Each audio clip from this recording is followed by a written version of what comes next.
Hey everyone, showing you a cool new gel ball blaster, at least new to me, a new brand to me. It's called Gelstorm. Gelstorm is a US based company based down in Houston.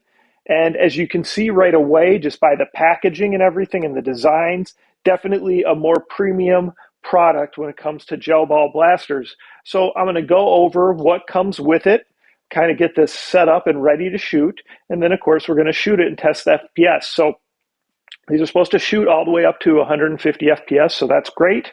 And the battery is supposed to last you 4 hours. Plus, they give you 10,000 gel balls. So let's check one out. So we'll go ahead and check this one out. First thing I want to point out is they do a good job of including important directions. You know, that's kind of, unfortunately, where some of the other gel ball blasters are lacking.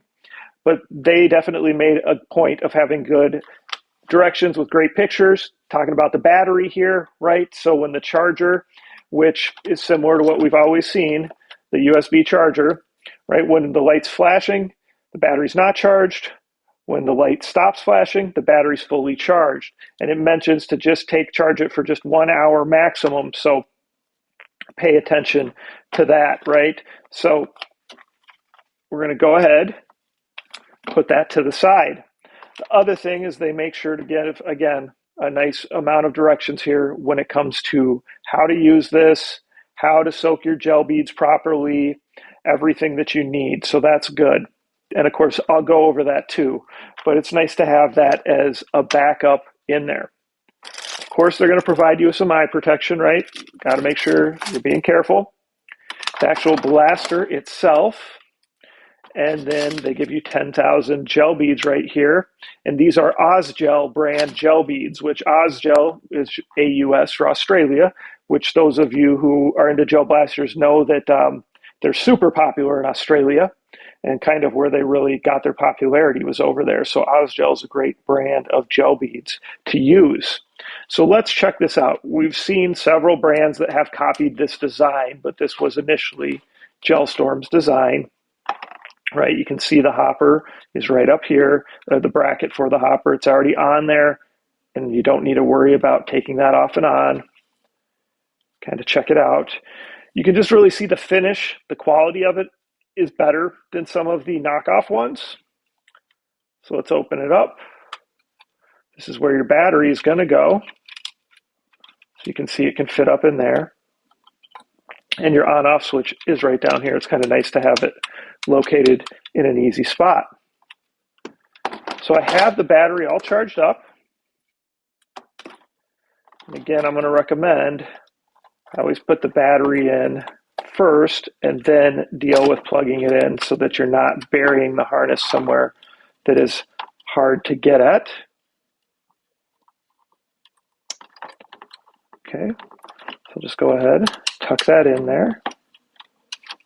We'll push that down. We'll lock that into place. One thing I always like to do is give it a good test. So it's shooting good. Now it's on safety. So now we can talk about those gel balls. So as you know, I always say soak them 4 to 6 hours. Use plenty of water in a large enough container so that way they definitely get big enough. You can always strain off excess water. You do not need to worry about them growing too big. They can really only grow to 7 to 8 millimeters. So make sure plenty of water, big enough container, and drain off any excess water. You can store them in airtight containers for up to 2 weeks. You can store them in the hopper as well if you've got a separate lid for your hopper. Otherwise, you should never store them connected to the blaster in the hopper. All right, so I had a hopper full already. So all you're going to do to put it on, most of you guys know this now, turn it kind of upside down, put the hopper on there. We're ready to go. So definitely a cool little blaster. Doesn't look too real for those of you who don't want to have realistic looking blasters, because I certainly know from comments that some of you don't. And I'm sure parents out there don't necessarily want you to as well. This is a great option for you. The other thing this has that's really cool that I'll show in another video is they have glow-in-the-dark gel beads from Ozgel, and they have this special hopper for glow-in-the-dark gel beads, and this glow-in-the-dark gel bead hopper actually lights up because those lights help activate the glow mechanism and keep them glowing. So that's pretty cool, and that can connect on there. So that's a neat option that I have not seen with any other blaster. So something to consider too. So this is a Gelstorm right here. It's the Gelstorm Typhoon. So let me know what you guys think. Of course, we'll do a demo. We'll shoot this and measure that FPS on it. And then I will also do some separate videos where we mess around with the glow in the dark beads, because I've had a lot of people ask about those too. And so far, I have not found any that worked great. You could see them good on the ground after you shot them, but they weren't working very well otherwise. So excited to try that out. So I'm going to put the URL for Gelstorm in the description. Make sure you guys go check it out. Let me know what you think. If you got any questions or comments, put them below. Of course, like the videos and subscribe and participate in the contests.